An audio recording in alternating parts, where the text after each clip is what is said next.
Isang mapagpalang araw muli sa ating mga mahal na kapatid. Welcome po sa aking YouTube channel. Ito po, wala na pong intro. Diretso na.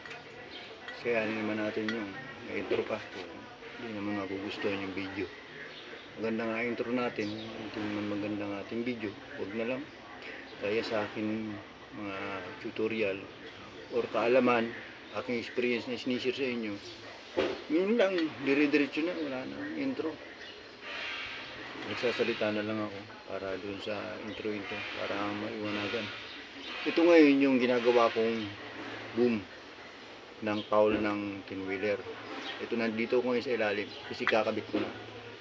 Ngayon, papakita ko sa inyo yung kaparaanan ko kung paano po ito pagaganahin na po natin. Kasi po ito, hindi ko muna buo muna kumo na i-assemble muna kasi pinakita ko po doon yung pagbaklas at pag buo. Ngayon, hindi ko muna buo na kaya mong pagganahin to. Ito isa pa sa maselan na bahagi ng paggawa nito. Dahil kapag hindi mo nateknikan ito or mapagana mo man, may mapapansin kang kakaiba or mali. Kasi ito, mga mahal na kapatid, matagal na akong gumagawa ng ganitong boom. Ngayon ko nga lang i-upload ito sa YouTube kasi ito na po yung perfect na pamamaraan ko para sa akin. Para sa akin lang naman po. Ngayon, kung meron naman po kayong nakikita na nalalaman na pamamaraan dito na mas maganda at mabilis, sa isya na lang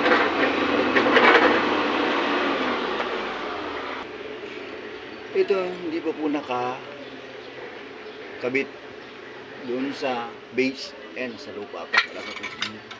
Ayan, ang unang ikakabit ninyo yung hose ng up.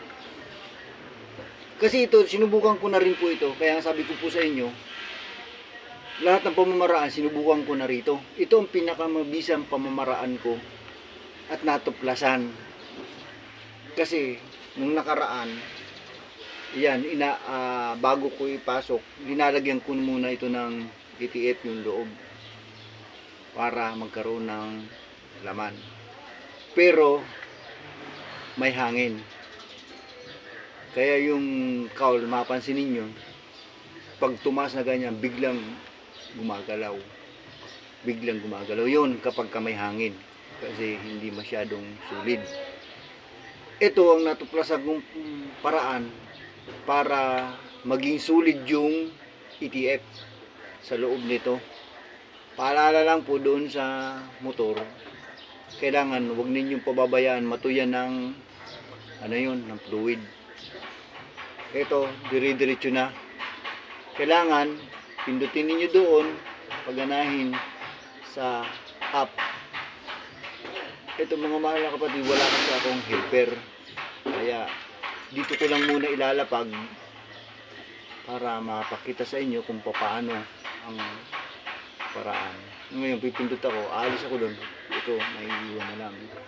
Panoorin nyo na lang po ito kung paano ko po ito doon lalagyan ng fluid. Kasi hindi po pwedeng mabasyot at magkaroon ng hangin sa loob. Kasi paalala ko lang po, pag may hangin po ito sa loob, hindi maganda ang gana. Magamat gumagana pero hindi maganda. Kasi nasubukan ko na po yun. Ito, sulit na sulit ito. Yung siya mismo ang magsusupply doon sa Pero yung isa po naka-open. Huwag po ninyong ilalagay yung down. Ayan, huwag niyo ilalagay yung down. Ayan, papakita ko po. Station lang po kayo. Panoorin niyo po kung paano. Hindi ko doon. Wala kasi akong helper.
Yun.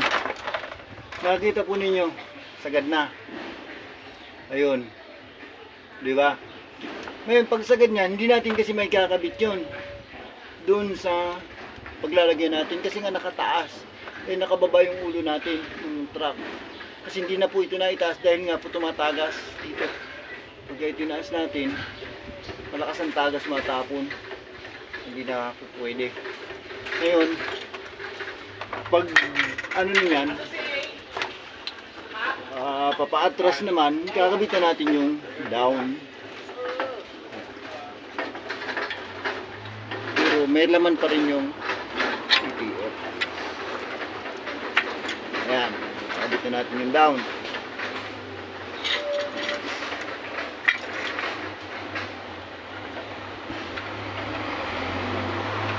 Ito sulit na sulit to mga mahal na kapatid. Walang basyo to.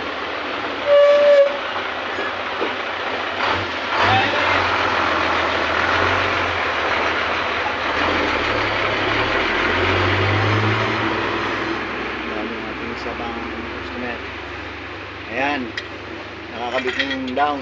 Ayan, dalawa na yung hose. Pero yung up, wag na natin tatanggalin. Kasi pag tinanggal natin yung up, magkakaroon na naman ng hangin ito, babasyo na naman. Hindi po pwede. Kailangan nakakabit na pareho para wag magkaroon ng hangin. Pinaka-importante po kasi sa boom, wag po magkakaroon ng hangin. At sa pagbaklas nito, pinakaingatan nyo po mga mahal na kapatid, yung shafting na wag magkakaroon ng tama. Kasi siyempre nagpapalo tayo, nagpupukpok. Baka mapukpok natin ito. Kaya pinakamaganda, kung kaya nyo naman lagyan ng protection to, habang kayo nagpapalo, lagyan nyo ng sapin o balutan ninyo para hindi magkaroon ng tama. Kasi pag nagkaroon ng tama ito, sigurado yung wheels, yung packing dito laging sira kasi gagasgasin niya yung sisirain niya yung ayan pagka yun nagkaroon ng gasgas wala na. Kaya pa tayo, sige tuloy na po tayo, bababa ko na po doon. Pero wag po natin pabayaan na walang laman ng ETF yung motor, kasi maliit lang yung motor noon, yung pinakatangki niya maliit lang. Huwag natin pabayaan na walang laman yon. Ayun, doon na muna tayo.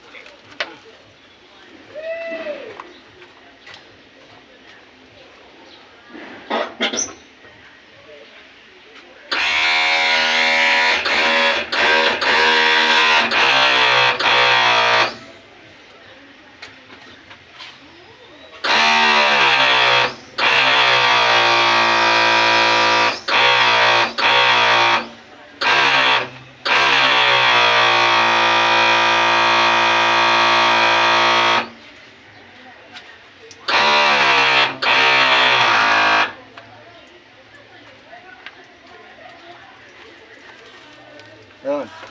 Kita niyo po, umurong na, sagad na. Ayan.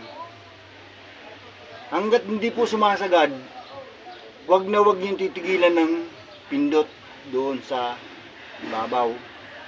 Kasi po, magkakaroon ng hangin.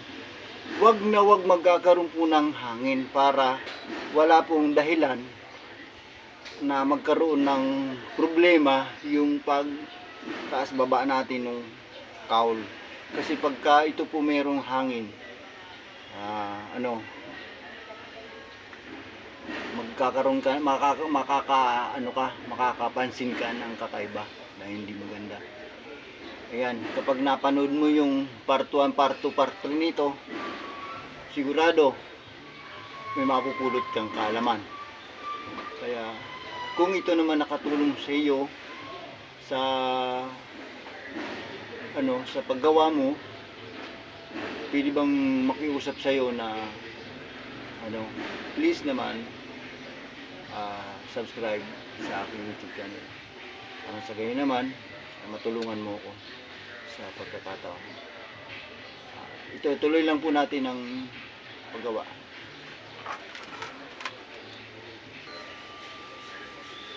Ayan po, nakakabit na.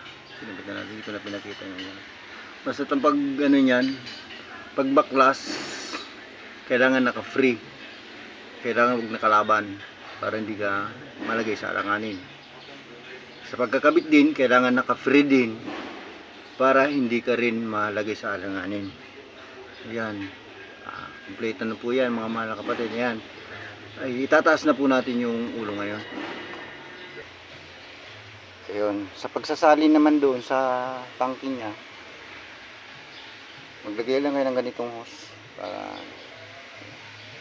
para dire-diretso ang pag hindi na kayo mahirapan magsalin doon kasi mahirap nasa looban kasi yun, lalo't nakababa yung ating ulo, dudukutin ba natin pati yung yung pinaka nut niya na 24mm yung laki ng nut, bolt niya, pinaka bolt niya yung takip doon sa tangke.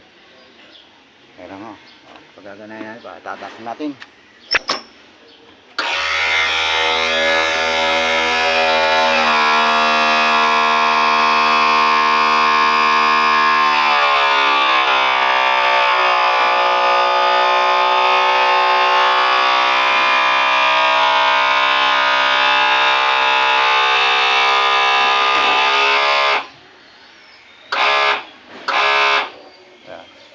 Maas na.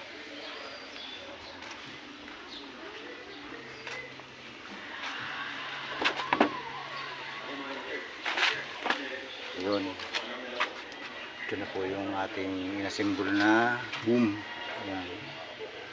Hindi na siya kumakatas. Kung yan may hangin, mapansin nyo yung ulo gumagalaw. Yan. Pero tingnan nyo, naka-steady.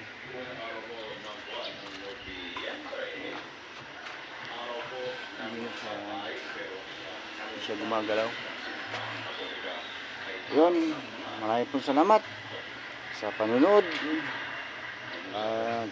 Please like, follow, share, at higit sa lahat, subscribe mga mahal na kapatid para matulungan mo. Naman po, maraming salamat. Bye-bye hanggang sa mga susunod na video.